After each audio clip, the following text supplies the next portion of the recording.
we could have advanced the story, but now we're arguing about whether every response to what Donald Trump says, whether he has reversed himself or not, is it, well, I won. That seems to be what you're saying. Well, he won, so he can say whatever he wants to. That is not a valid argument, actually, Michael.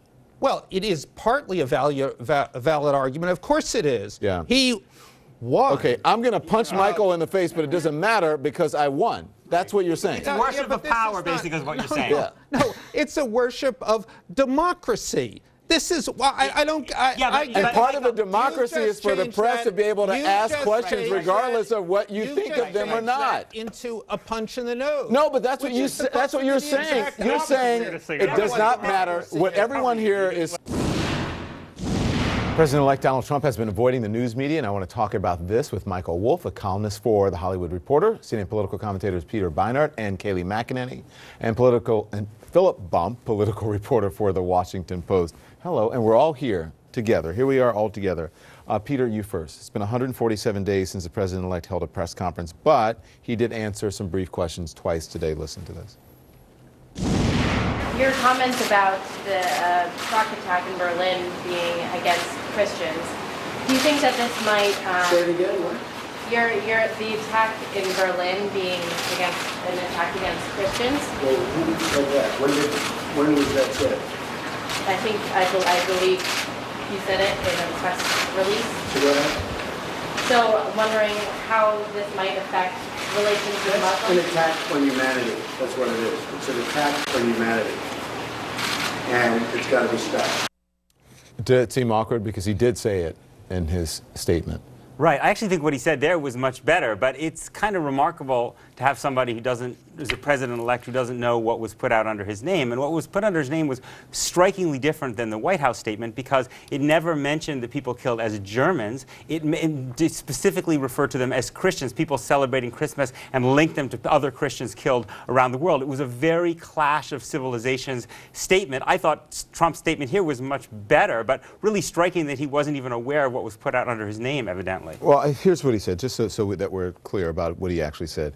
He said innocent civilians were murdered in the streets as they prepare to celebrate the Christmas holiday. ISIS and other Islamist terrorists continually slaughter Christians in their communities and places of worship as part of their global jihad. These terrorists and their regional and worldwide networks must be eradicated from the face of the earth, a mission we will carry out with all freedom-loving partners. Does it seem, Kayleigh, that he's backing away from his original statement? No, I don't think so. I think he was making clear that ISIS attacks more than just Christians. They attack moderate Muslims, for instance. But this attack, and I think that statement that the administration put out is entirely accurate. This was an attack on people at a Christmas festival. There is a genocide against Christians specifically happening in Syria, which has been ignored, entirely ignored. I think it will be a story much reported on a decade from now, and it's been ignored. There is a genocide of Christians. That statement's accurate. Also, what President Trump said was accurate, President-elect Trump. I think it's important to acknowledge, though, that others are attacked as well, moderate Muslims namely, and I think he acknowledged that. Do you think he's backing away? Well, it seems pretty clear that he wasn't exactly sure, as Peter said, what had been said in this statement. And I mean, he himself seemed to say, yes, well, this is actually all about humanity. I mean, I think the important issue here is the words that are being used. These are the words that are coming out from the president-elect of the United States. We've already seen how things that he has tweeted, for example, have moved the stock markets. These are it's important. It's important to get this right and to say what you mean. The suggestion here, based on his response to that shouted out question, is that he wasn't exactly having ownership over the words that were being put out in that press release. Michael? I'm kind of missing the whole point here. I mean, this is pretty much what Donald Trump has been saying for the entirety of his campaign. There is nothing new here. I hope you're not running a breaking news chyron on this. This is not new. This is what he says. This is his position. This is the position that, in part, got him elected. You don't see a difference in what he said in that on-camera interview and the statement? I do not. Okay. Do you? Right. I mean, no, you're right. It's not a big difference in what he's been saying in the campaign, but what he's been saying during the campaign has been consistently, from my point of view, horrifying. It's been a consistent attack on Muslims, their rights, their dignity, and so when he continues to do that, we should talk about it. We know that's what Democrats feel, and not only Democrats, actually, a lot of other people feel it as well. Well, not enough not to deprive him of election. Sure. So the American people feel, most of the American people feel, or at least vis-a-vis the Electoral College, most feel that this is a legitimate way of looking at Yeah, these but Michael, issues. we're allowed It's to such a talk about weird what's argument. we're allowed to talk about what's right and wrong, not just what a majority of people feel, right? Right. Yeah, hang on. He did say who said that as if he didn't know who said it. Now, maybe his messaging has been similar all along when he said who said that. Well, he's also done And that throughout the campaign. And the reporter too. said, The reporter said, "You said it." Anything he does There's from here on out is nothing- okay because he got elected. That doesn't make any sense. Well, no, but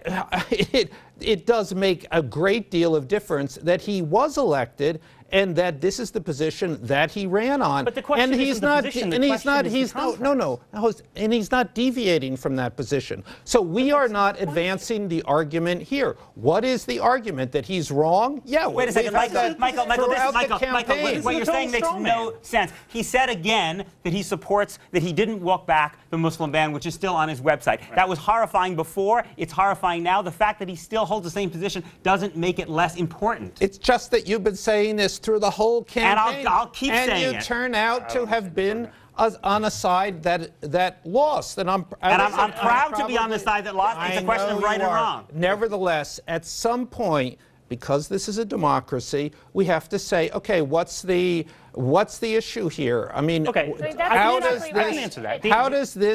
how does this change what has been argued in the campaign? How does this reflect what the American people want it to reflect? Where do we go from here? We're going to move on and talk about that.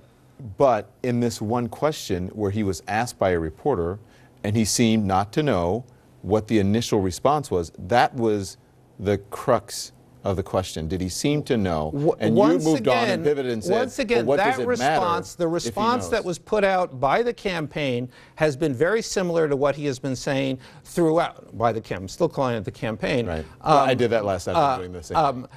By the, I guess, the transition team. Or it's an actual administration now. You can say that, right? Is very close to what he has been saying for a very long time now. Yeah. So no issue there. Then he said something, called out in the crowd, hey, hey, hey, and he said something else. And now we're debating whether he's reversing himself on that? No. He broadened his message by saying humanity. And look, there was a slight miscommunication there with the reporter. It might have been he has a dozen meetings a day and he was trying to get clarity on what exactly was said. Hopefully it's not the fact that, he wasn't aware of the press release that went out, but there was a slight miscommunication. Which was there. the point of asking this question. That's what I asked you. That's yeah. exactly That's right. why I asked The you. reporter asked the question because she's like, this is an interesting thing for the president-elect to say, to single out the fact that these are Christians being attacked. As Kaylee points out, it's primarily Muslims who are being targeted by the Islamic State and by these radical terrorists because this is where they live. But this is why the question was being asked, because this is an unusual thing for the president-elect to say.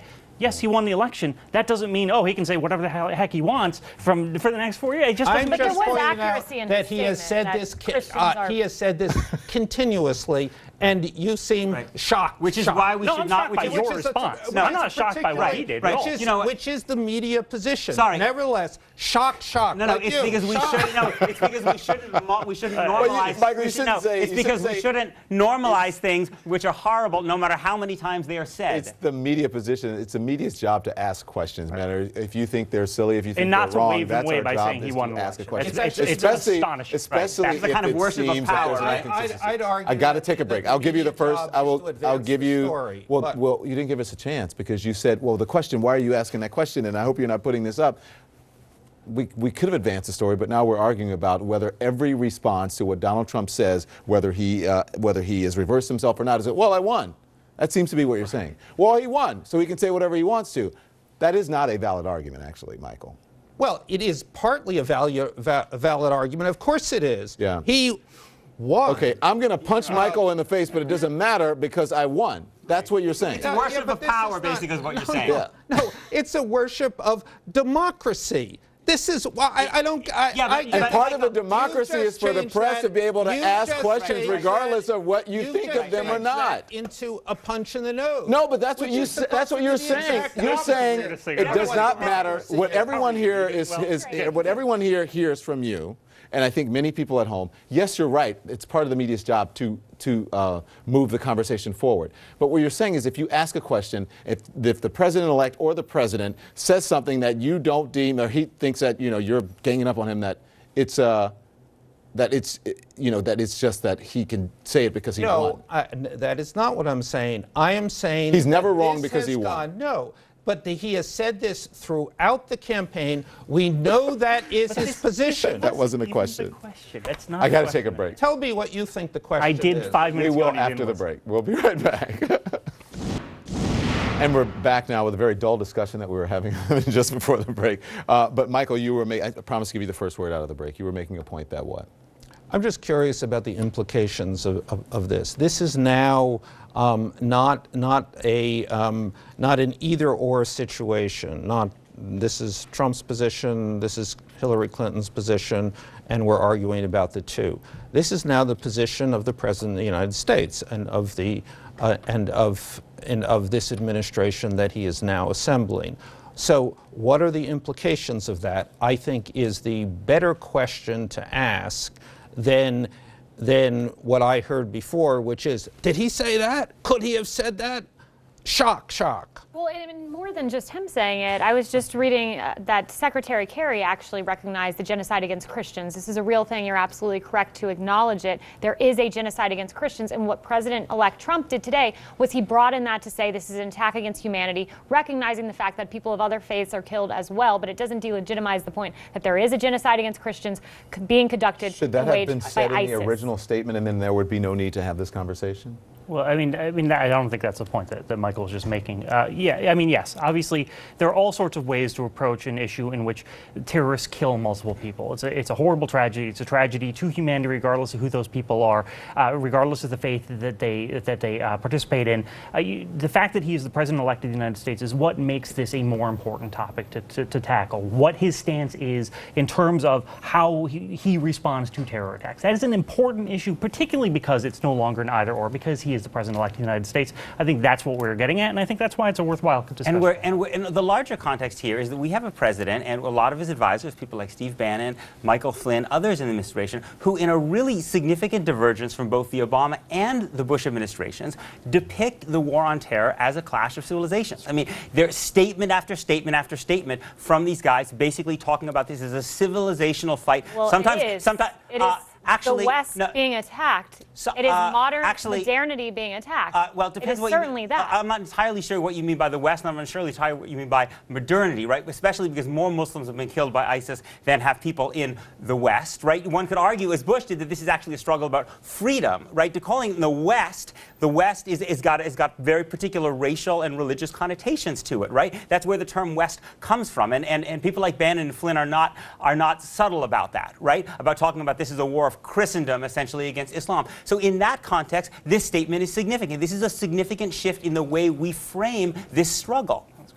I don't think that's correct. Look, the West is being attacked, Christianity is being attacked, moderate Muslims are in fact being attacked, but there is a war on Western society. It started by a guy named Saeed Qutb, who came to the United States and was disgusted with modernity and what he saw on his college campus, and he wrote the seminal document that founded al-Qaeda that then transpired into ISIS. So it is a war against a civilization. Other people have been killed, certainly, and I recognize that, but to dismiss the fact that the West is being attacked is absurd. There are deep problems with that construct. First of all, to suggest that this civilization, the West, is at war with Islam puts the Muslims in the West in the position of being essentially enemies within, right? You can talk about this as a construct of states versus a stateless actor or of principles, but when you talk about as a religious civilization against another one, you are causing, it seems, we are not at war lot with of Islam. We are being attacked by radical Islamists. Michael, go ahead. Advance the discussion. What are the implications of this? What happens now? How does this become policy? What does this statement portend in terms of actions? Well, accuracy. When you have a president who calls terrorism workplace violence, isolated extremism, a lone gunman, he's used all of those three terms. Accuracy. Did you make that argument in the first segment? Yes, I mean, I just want to isolate what Peter said at the beginning of this. I mean, obviously, this is a huge conversation about the extent to which the United States is fighting radical Islamic terrorists. But the point is that what he said in that statement is a break from past presidents. It is a break from what is happening with the Obama administration, and that is what made it stand out. And just to cycle all the way back to what we were talking about 10 minutes ago and yelling at each other, I think that's why this is. And to your point, and what's the ramification? Well, it doesn't matter because he won. They're going to be. They're going to No, but that's why we talk about it. Touche. There are going to be tons of. For one thing, I think one of the reasons that people like Michael Flynn are so much more pro-Russian is because they see Russian as a Western, white Christian country in the struggle against Islam. That's a big ramification. That's got to be the last word. Thank you. It's a very interesting conversation. I appreciate all of you being here. Thank you so much. Just ahead, President-elect Donald Trump facing a world in turmoil as he prepares to take office. Is he getting a sufficient number of intelligence briefings? We'll talk about that next.